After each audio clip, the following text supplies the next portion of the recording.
Hola a todos, ¿me escuchan? Pero por el micro no. Bueno, gracias por venir, como siempre, sobre todo en estas fechas un poco raras. Y bueno, hoy tenemos una sesión navideña a nuestro estilo, por lo raro, como siempre. Y para presentarla tenemos al CEO del canal La Filmoteca Maldita de YouTube, donde encontré casi la mejor fuente de información sobre el primer vídeo que vais a ver. Entonces le invité para que nos hablase un poco del cine anarquista que se hizo durante la Guerra Civil en España. Así que ya le dejo el micro. Hola, buenas. ¿Qué tal? Soy el CEO de La Filmoteca Maldita, un canal de YouTube que se dedica a hablar de cine independiente, de películas underground y de cosas que son así un poco conocidas. Y hace aproximadamente un año preparé un vídeo sobre un momento de la historia que me parecía que era bastante espectacular y trascendente, que tiene que ver con la ocupación y con el uso por parte de los propios trabajadores de las cámaras y de todo lo que está relacionado. Tú sigue. Daba confianza, ¿eh? Sí. Sin micro más o menos. Sí, igual, ¿no? Vale. Bueno, y aparte tengo aquí la mascarilla que ayuda a que se oiga menos, así que todo bien. Bueno, pues entonces eso, lo que os estaba diciendo, allá por el año 1936, cuando estalla la Guerra Civil Española, en Barcelona sobre todo, en Madrid también, pero sobre todo en Barcelona, se da un proceso revolucionario, que es el proceso de socialización y de la ocupación de la ciudad por parte de los anarquistas. Entonces, en ese proceso de ocupación, la industria del espectáculo intentó mantenerse viva, intentó mantenerse abierta. Entonces, lo que ocurrió fue lo siguiente. Muchos, por no decir la mayoría, o casi todos los empresarios relacionados con la industria del espectáculo, huyeron de Barcelona cuando empezó la Guerra Civil. Y quedaron solo los trabajadores. Entonces, los trabajadores se vieron en la tesitura de o cerramos o continuamos con esto abierto. Y decidieron continuar. Con el apoyo de la CNT y de los sindicatos, mantuvieron abiertas las salas de cine. Y no solo eso, sino que el proceso de socialización de la industria fue dando cada vez más pasos y más pasos, y lo que al principio empezó como el que no caiga el telón, mantener abierto toda esa industria, fue dando más pasos y se empezó a socializar cada vez más, tanto las herramientas como los propios estudios, como todo lo que tiene que ver con el cine. Así, los trabajadores empezaron lo que os decía hace un momento, empezaron a acceder a las cámaras y empezaron a hacer cine. Además, lo curioso de esto es que era un cine que no estaba ni muy profesionalizado, ni seguía las estructuras que se estaban marcando desde las instituciones o desde las propias estructuras cinematográficas. ¿Qué es lo que pasa? Pues que como no tienen ese recorrido ni tienen una educación cinematográfica, son muy creativos y empiezan a trascender líneas que no se habían hecho nunca. Por ejemplo, hay una película que se titula Barrios Bajos, que es de 1938, que se adelanta prácticamente 10 o 15 años a lo que sería el neorrealismo italiano. Y eso pasa pues por eso, porque es gente que se aleja un poco de esas estructuras convencionales. Y respecto a la película que vamos a ver hoy, de todas maneras, si tenéis alguna duda, si queréis preguntarme lo que sea, yo estoy encantado de abrir así un pequeño debate o lo que sea. La película que vamos a ver hoy se titula Nosotros somos así, y es una película bastante particular, porque por un lado mezcla el estilo del cine de Hollywood, que por aquel entonces son los musicales y que se llevan mucho, y lo adaptan a lo español. Entonces vais a encontrar en esta película bastantes coplas, bastantes himnos republicanos y chotis y temas que tienen que ver mucho con una cultura castiza. Luego también otra cosa que me resulta muy interesante, el director de esta película se llama Valentín González, me parece que es. Otra cosa, antes de meterme con el autor, durante estos 3 años en los que estuvo socializado el cine por parte de los anarquistas, se realizaron más de 100 películas. Y eso es mucho, además, para un periodo que es un periodo de guerras, donde es muy difícil encontrar el material, donde, yo qué sé, pues hay bombardeos, hay ruido, es difícil grabar. y que fuesen, yo que sé, tan... no encuentro la palabra. Coherentes, Sí, en plan, tan productivos. prolíficos. Sí, que sean tan productivos es algo que también indica pues todas las ganas que tenía la gente que participaba dentro de la industria de poder hacer ellos cine y poder formar parte desde dentro sin tener que, ¿sabes? Sin tener que estar sometidos tanto pues a industrias, a grandes productoras o a estas historias.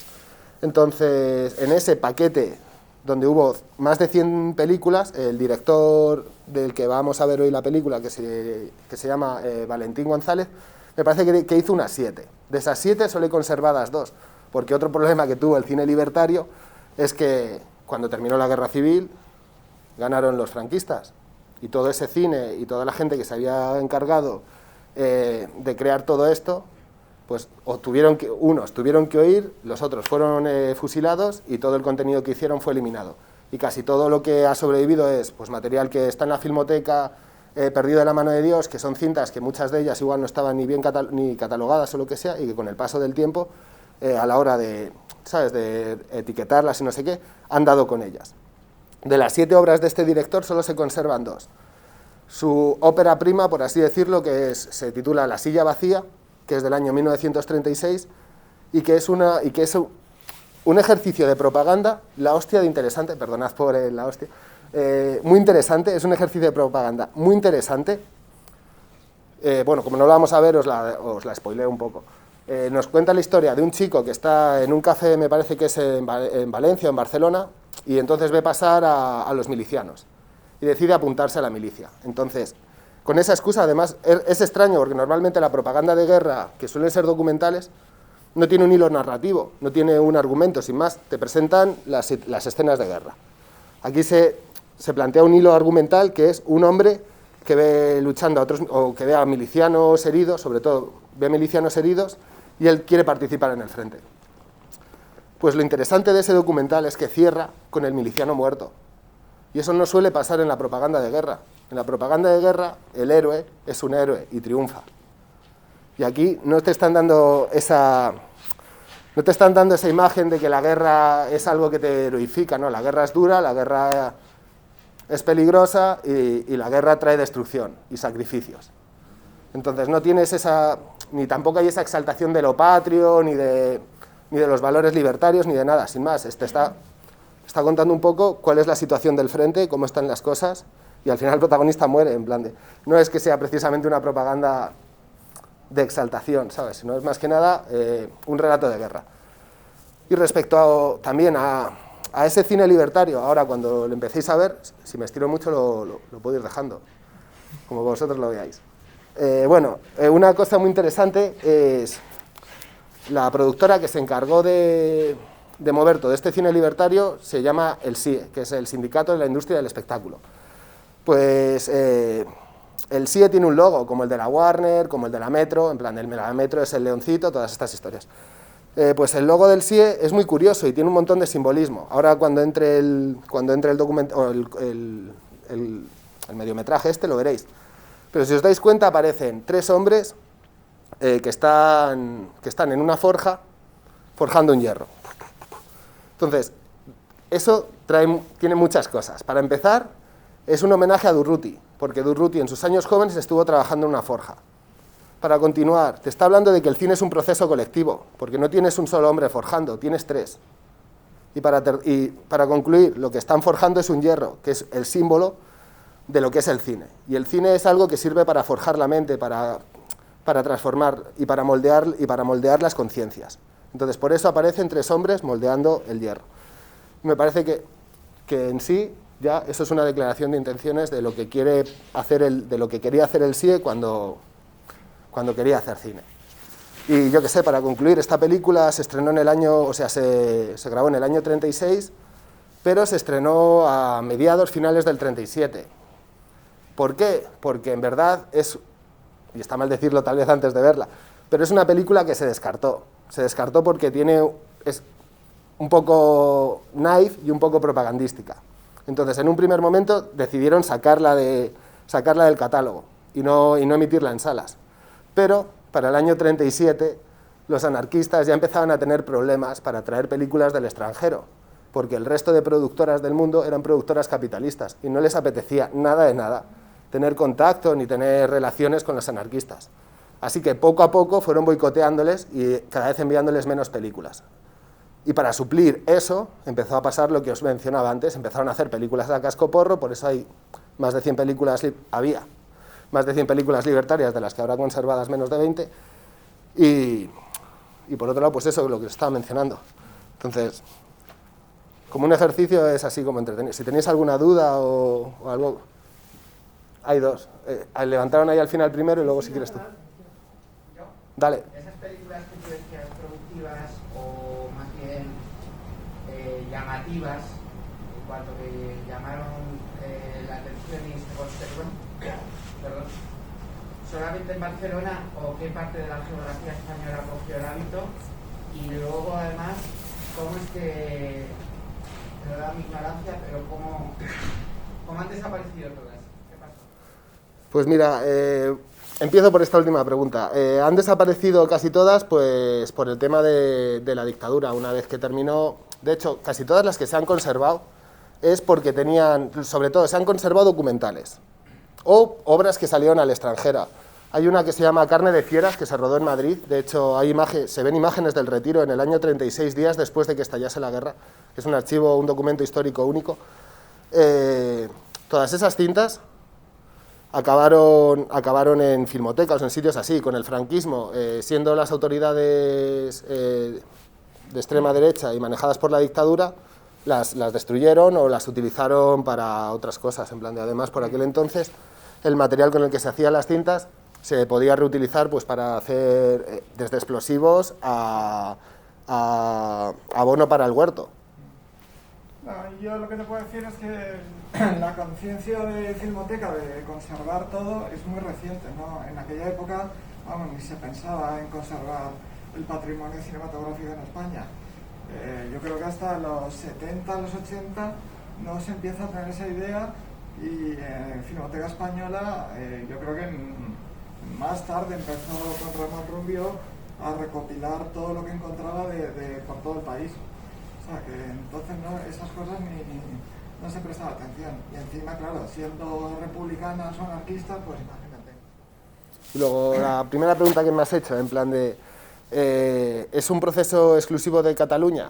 Hay que tener en cuenta una cosa, y esto es un poco lección de historia, pero en España el proceso, se vive la guerra civil de distintas maneras. No es lo mismo la guerra civil en Burgos que la guerra civil en Madrid. La guerra civil en Burgos fue directamente para los nacionales, en Madrid hubo un proceso de resistencia, y en Barcelona, desde prácticamente el día 1, los anarquistas toman el control de la capital barcelonesa. Socializan fábricas, la Telefónica la transforman en un centro de operaciones, el Hotel Rich lo transforman en un comedor social. En plan, desde el primer momento toman tienen un control férreo, se hacen pues eso, hasta con las armas. En plan, las armas en Madrid las entrega el gobierno, en Barcelona las toman los trabajadores. Entonces, no es el mismo proceso el que se vive con la socialización del cine en Cataluña, que es un proceso mucho más radical, entendiendo por radical que va más a la raíz, que entiende a los trabajadores y que los trabajadores forman más parte de ese proceso de socialización, que en Madrid, donde también se da durante la Guerra Civil un proceso de socialización, pero mucho más en manos de los sindicatos, sobre todo de la UGT, más que de la CNT en Madrid. Entonces eso hace pues que, por ejemplo, a la hora de hacer cine, igual en Cataluña les dan más libertad para entregar las cámaras y presentar un boceto de proyecto, y a través de ese boceto, sin meterse tanto en el guión, darles las cámaras para grabar, mientras que en Madrid estaba más controlado todo eso. Entonces en Madrid se hizo menos cine y aún se conservó menos cine todavía. ¿Más o menos queda respondido todo? Perfecto. Hola, ¿qué tal? Mira, como últimamente estamos descubriendo tanto material hecho por mujeres, como por ejemplo Alice Guy, que vale, Alice Guy ya hace tiempo que la conocíamos, pero de repente pues ahora hemos visto cómo Hilda Klein influyó en toda la Bauhaus, etcétera, etcétera. Me pregunto, que es mi interés particular, si dentro de ese material hay alguna película dirigida por alguna mujer, o hay constancia de que alguna mujer dirigiera alguna de esas películas anarquistas, o que fuera parte, porque si era un proceso muy socializador y si era un proceso muy colectivo, que fuera parte de algo, o sea, que estuviera en el núcleo de la creación de alguna de estas películas.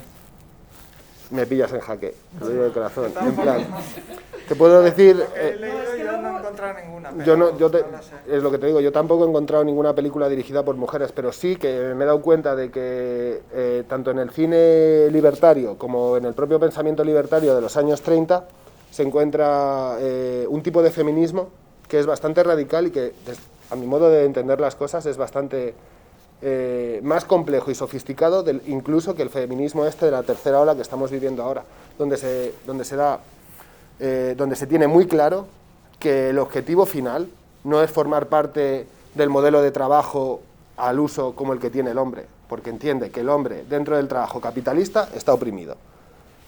Entonces, cuando te encuentras con películas, pues eso, como por ejemplo la que mencionaba antes, de Carne de fieras, te vas a encontrar que las figuras femeninas que aparecen no son, para empezar, figuras al uso. Por ejemplo, en Carne de fieras la protagonista es una vedette, que en los años 30 no es habitual, porque esas mujeres se encontraban dentro de la marginalidad, no eran figuras como demasiado públicas ni bien vistas. Y en esta película también hay un contenido feminista muy no sorprendente. quería meterme mucho, pero en esta película quien maneja esta película está protagonizada por niños, pero quien se encarga de mover los hilos para que las cosas cambien son las niñas. Y al final del corto, o al final del mediometraje, lo veréis, ellas reclaman su sitio. Y esto es algo que no es nada habitual. Y también, sin ganas de hacer demasiado spoiler, pero prestad mucha atención a cómo trata el enemigo esta película. El enemigo, que es el fascista, es, en este caso además, bueno, ya lo veréis. Pero fijaros el tratamiento que da el cine libertario del enemigo, para luego ponerlo en contraposición a cómo trata el enemigo el cine franquista. Y no sé. Pues nada, muchas gracias.